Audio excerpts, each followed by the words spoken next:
जय श्री कृष्ण। भगवान श्री कृष्ण की कृपा हमारे सभी मित्रों पर बनी रहे, यही हमारी मंगल कामना है।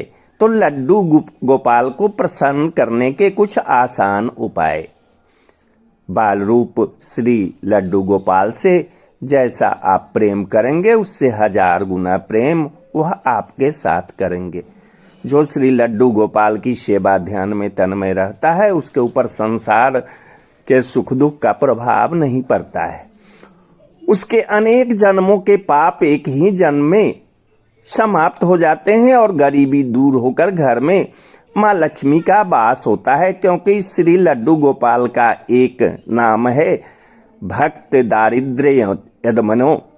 शंख में जल भरकर ओम नमो नारायणाय या गोपीजन वल्लभाय नमः या श्री कृष्णाय नमः का उच्चारण करते हुए बाल कृष्ण को नहलाना चाहिए।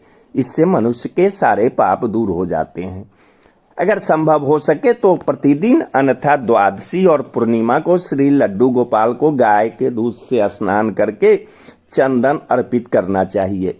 स्कंद पुराण के अनुसार प्रतिदिन प्रातःकाल में जो श्री लड्डू गोपाल को माखन मिश्री दूध दही तुलसी की मंजरियों चंदन का इत्र कमल का पुष्प अर्पण कर प्रसन्न करता है, वह इस लोक में समस्त वैभव प्राप्त करके मृत्यु के बाद उनके परम धाम को प्राप्त करता है। भगवान बाल कृष्ण को श्याम तुलसी की श्याम मंजरी अति प्रिय है। श्री लड्डू गोपाल की सेवा करने वाले वैष्णव को गले में तुलसी की कंठी पहननी चाहिए। गले में तुलसी के माला धारण करने का अर्थात है कि यह शरीर कृष्णा अर्पण कर दिया है, यह शरीर अब परमात्मा का हुआ। श्री लड्डू गोपाल को माखन मिश्री अत्यंत प्रिय है। माखन दूध का सार तत्व है। बाल कृष्ण की सेवा करने वाले वैष्णव सार भोगी बनते हैं। भगवान की अर्पित भोग की वस्तु में तुलसी रखते हैं तब वह वस्तु कृष्णार्पण होती है, और जिस घर में भगवान को भोग लगाया जाता है उस घर में लक्ष्मी जी और अन्नपूर्णा अखंड रूप से विराजमान रहती है। उस पवित्र अन्न को खाने से मनुष्य की बुद्धि सात्विक रहती है और शरीर में रोग उत्पन्न नहीं होते। श्री लड्डू गोपाल का प्रिय मंत्र दामोदर मंत्र है। श्री दामोदराय नमः। इस मंत्र को दामोदर मास यानी कि कार्तिक मास में करने से भगवान बाल गोपाल शीघ्र ही प्रसन्न होकर सिद्धि प्रदान करते हैं। भगवान का कथन है कि अपने दामोदर नाम से मुझे ऐसी प्रसन्नता होती है जिसकी कहीं तुलना नहीं है। श्री लड्डू गोपाल की पूजा करने वाले वैष्णवों को प्रतिदिन गोपाल सहस्त्र नाम का पाठ करना चाहिए।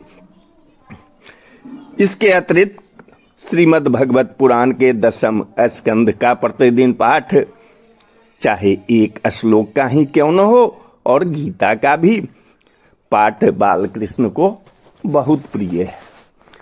श्री लड्डू गोपाल को प्रतिदिन प्रदक्षिणा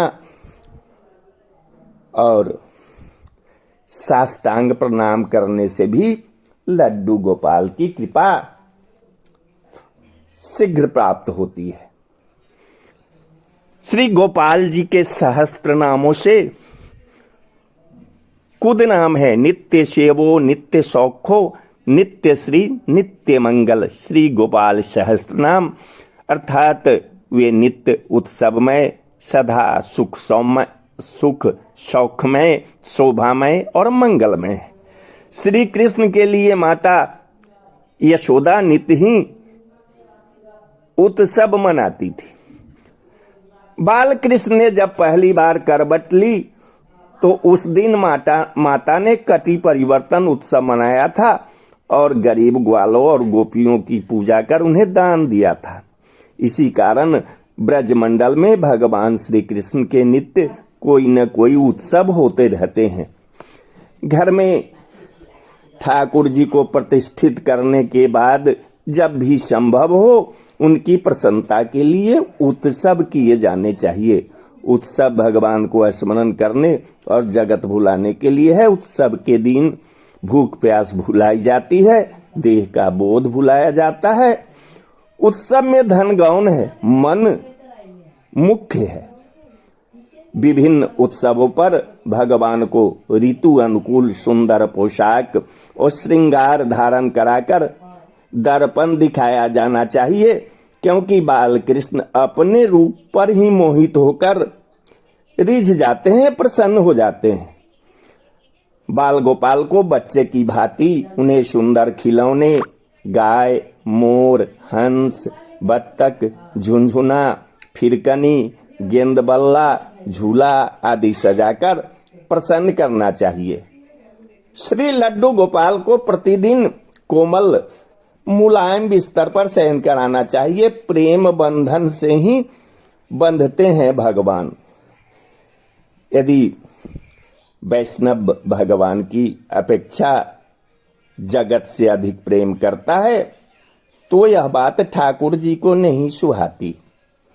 वे सोचते हैं कि प्रेम करने योग्य मैं हूं, यह मुझे क्यों नहीं भजता।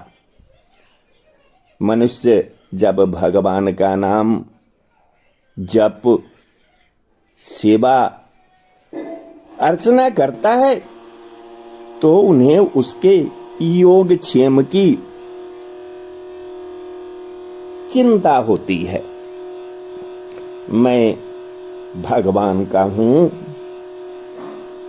और भगवान मेरे हैं।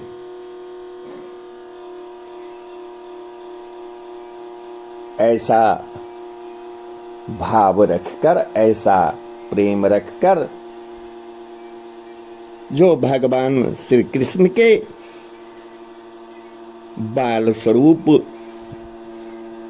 बाल गोपाल की सेवा करते हैं, पूजा करते हैं तथा भगवान के सिवाय किसी और वस्तु की कामना नहीं करते, केवल उनका चित्त भगवान में ही लगा रहता है, तो उन्हें भगवान श्री कृष्ण यानी कि उनके बाल का रूप, बाल स्वरूप बाल कृष्ण भगवान अपने स्वरूप का दर्शन कराकर और अपने परम धाम में भेज देते हैं। तो बोलिए जय श्री कृष्ण, जय